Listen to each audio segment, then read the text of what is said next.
Yeah, that's part of life. There were some good things though. There were some guys that went out there and played really hard and showed some bright spots and some things that we can build on. Obviously there was times where we got overmatched and guys got beat, but one thing that I told the team on Sunday was a lot of plays, it wasn't like 5 guys got beat. It was one guy here, one guy there. So a lot of times they won their one-on-one matchups. That's something we're going to build on. We're going to take the great experience of playing there, playing against a really good team, and help us make us better. I told them Sunday night, everything's about what we do now, how much we improve, and it needs to start right there on the Sunday meetings. Really watch the tape, really identify what you could have done better, what technique we could have used better, were we in the right alignment, were our eyes good. And if all those things were good and you just got outmanned, then you live with it. But if something like that wasn't good, the 10 penalties, that's unacceptable, especially the pre-snap ones. We can't be jumping off sides. We can't be moving the ball before it's snapped. So that's something we need to clean up completely. That's just discipline. So we don't get penalties around here, and that's something that we've always been good at. So we need to get that really cleaned up, which usually we make big strides between game 1 and game 2 on that. So if you're in the right spot, you were playing with good courage and toughness, and you just got beat, then that's something you live with. You just move forward and keep trying to improve. So we're going to go out there and have a great practice today. I thought we had a good practice Sunday night, and we're going to work to get better every single day this week. For the most part, watching the tape, did you see that, what you just mentioned? Yeah, for the most part. It wasn't like every single guy got whooped on every play, but unfortunately, football is 11 guys. You all got to do your job together on every play, and there was a lot of them where just one guy got beat or 2 guys got beat, and so that's better than all 11 of them getting beat. So that's something that we can continue to build on and improve. And I thought the first half, our defense did a good job. I thought they played tough, did a good job in the first half. I made a poor decision going for that first 4th down, put them in a tough position. Our punt team put them in a couple tough positions. And then I thought the second half, the offense came out and played a little bit better. We moved them around a little bit, did some different things. So we got to make that be a whole game together. We got to stay on the field on offense, convert 3rd downs. Defensively, we got to get off the field on 3rd downs, and just continue to get better. I suppose one thing a game like that does for a player is it gives you a picture in your mind of what a good performance is now. Yeah. Now you know how it can be done. Yeah, and a lot of times that's by what competition you're going against too. You know what I mean? So I think a lot of our guys know what that is, and they understand that. But playing against guys at the very top and seeing how they work and how they execute, yeah, it's a good example. Trey Walker and Jeff Cotton with good games. You see anybody else kind of stand out? And Yeah. Yeah, I think some other guys did some good things, at different times, and I thought both Trey and Jeff did some really good things, and then there was plays where they could have played better too, but they both played hard, did some good things.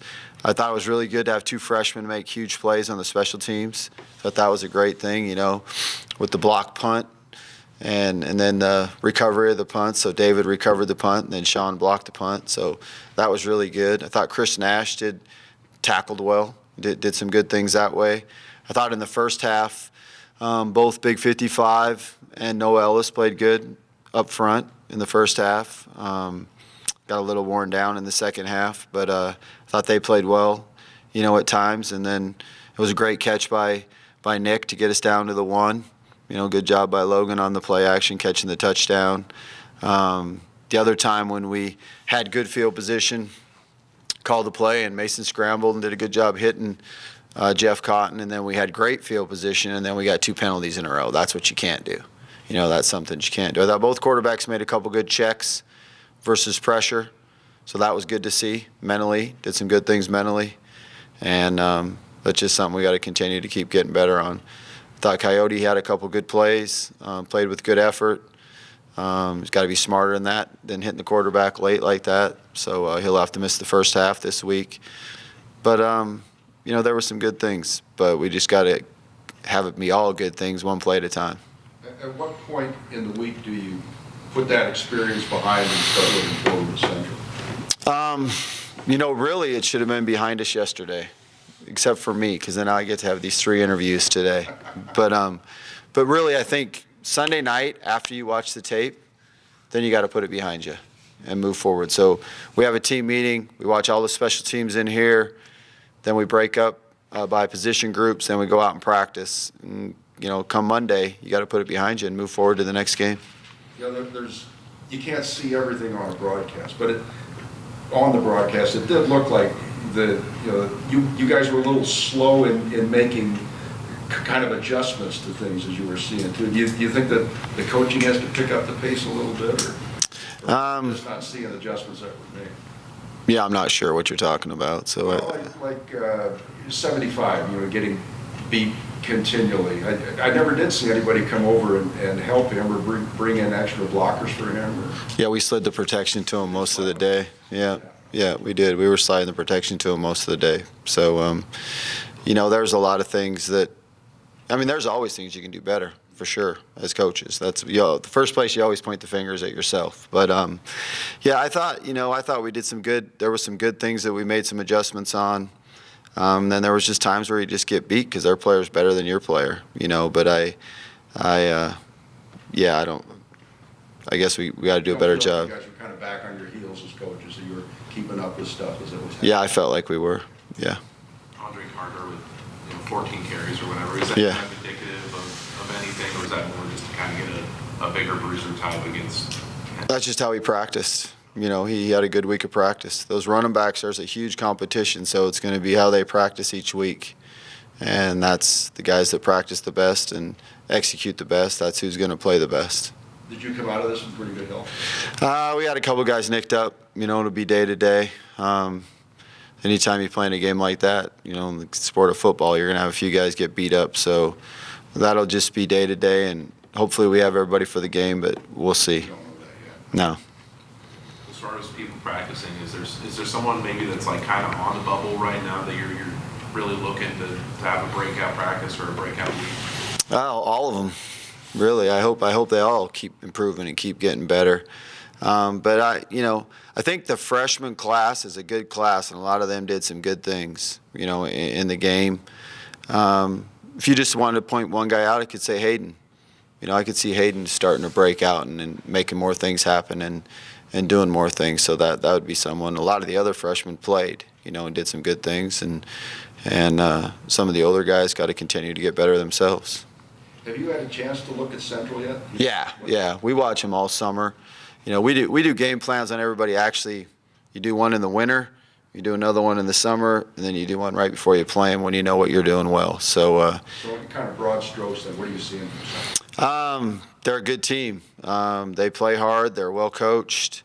Their running back, number 21, is a good player. He makes a lot of things happen. They had a really good quarterback last year. He graduated. And it's hard to get any word of who their quarterback's going to be. Right now they're listing 5 guys, or. So I hope they're repping all 5 guys. But, I'm not sure who their quarterback's going to be, but they do a good job schematically.